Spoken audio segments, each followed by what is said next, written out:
जय माता दी। आइए जानते हैं कौन था महिषासुर जिसका वध करती माँ दुर्गा की मूर्ति की होती है पंडालों में पूजा। नवरात्रि के मौके पर मंदिरों और पंडालों में माँ दुर्गा की विशाल प्रतिमाएं स्थापित की जाती हैं। आपने देखा होगा कि माँ दुर्गा के साथ असुर महिषासुर की भी प्रतिमा होती है। इसमें माँ दुर्गा को उसका वध करते हुए दर्शाया जाता है। लेकिन क्या आप जानते हैं कि आखिर महिषासुर कौन था?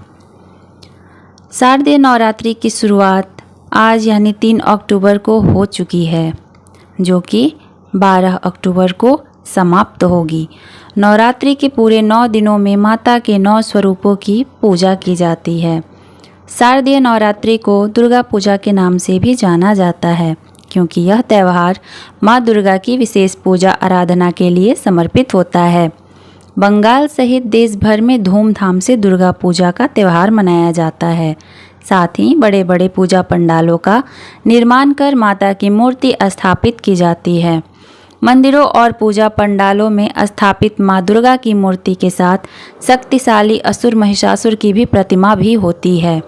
इन प्रतिमाओं में आपने देखा होगा कि माँ दुर्गा अपने त्रिशूल से महिषासुर का वध करती नजर आती हैं। आखिर क्यों पूजा पंडालों में माँ दुर्गा की ऐसी मूर्ति स्थापित की जाती है जिसमें माता को त्रिशूल से महिषासुर का वध करते हुए दर्शाया जाता है? क्यों माँ दुर्गा ने महिषासुर का वध किया? दरअसल इसके पीछे मान्यता है कि असुर महिषासुर का वध कर माँ दुर्गा ने देवताओं और भक्तों पर हो रहे अत्याचार को खत्म किया था। महिषासुर का जन्म महिषासुर के पिता का नाम रंभ था।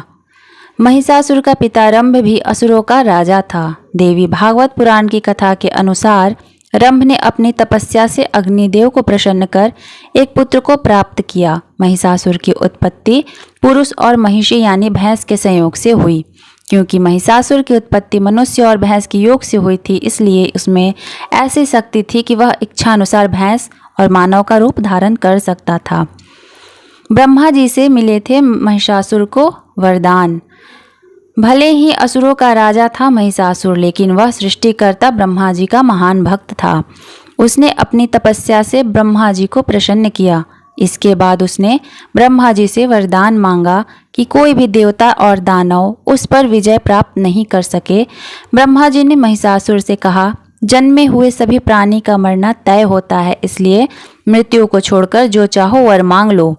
तब महिषासुर ने कहा, देवता, असुर और मानव किसी के हाथों मेरी मृत्यु नहीं हो। आप किसी स्त्री के हाथों मेरी मृत्यु निश्चित करने की कृपा करें। ब्रह्मा जी ने महिषासुर को यह वरदान दे दिया। इसके बाद महिषासुर स्वर्गलोक में देवताओं और धरती पर मनुष्यों को सताने लगा। महिषासुर के आतंक से देवगण और मनुष्य सभी परेशान हो गए। परेशान होकर सभी देवगण ब्रह्मा, विष्णु और महेश के पास पहुँचे, लेकिन अजय होने के वरदान के कारण सभी उससे हार गए। महिषासुर वध के लिए हुई महिषासुर मर्दिनी की उत्पत्ति महिषासुर के आतंक को समाप्त करने के लिए ही माँ भगवती को जन्म लेना पड़ा। उनका यह रूप महिषासुर मर्दिनी कहलाता है। कहा जाता है कि सभी देवताओं के शरीर के दिव्य तेज से माँ भगवती उत्पन्न हुई। हिमवान ने उन्हें सवारी सिंह दिया और सभी देवताओं ने उन्हें अपने अपने अस्त्र दिए। देवी भगवती और महिषासुर के बीच 9 दिनों तक हुआ युद्ध। माँ भगवती ने महिषासुर को युद्ध के लिए ललकारा। इसके बाद पूरे 9 दिनों तक माँ भगवती और महिषासुर के बीच महायुद्ध हुआ। महिषासुर के सभी दानव सैनिकों के अस्त्र शस्त्र देवी भगवती के सामने निरस्त हो गए। अंत समय में महिषासुर को अपनी मृत्यु का एहसास हो गया। उसने देवी से प्रार्थना की कि हे देवी, आपके हाथों ही मेरा वध हो, जिससे कि मुझे मुक्ति प्राप्त हो, इसलिए मैं आपकी शरणागत हूँ। इस कारण माँ दुर्गा के साथ महिषासुर की भी प्रतिमा की पूजा होती है। भगवती का हृदय करुणामयी और दया भाव वाला है, इसलिए माँ ने महिषासुर पर करुणा दृष्टि दिखाई और उसे वरदान दिया कि मेरे हाथों मृत्यु को प्राप्त कर तुम्हें मेरा सानिध्य भी प्राप्त हो जाएगा और मेरे साथ तुम्हारी भी पूजा होगी। यही कारण है कि नवरात्रि में माँ दुर्गा की सभी प्रतिमाओं में माँ भगवती को महिषासुर का वध करते हुए दर्शाया जाता है। जय माता दी। आप सभी को नवरात्रि की हार्दिक शुभकामनाएं।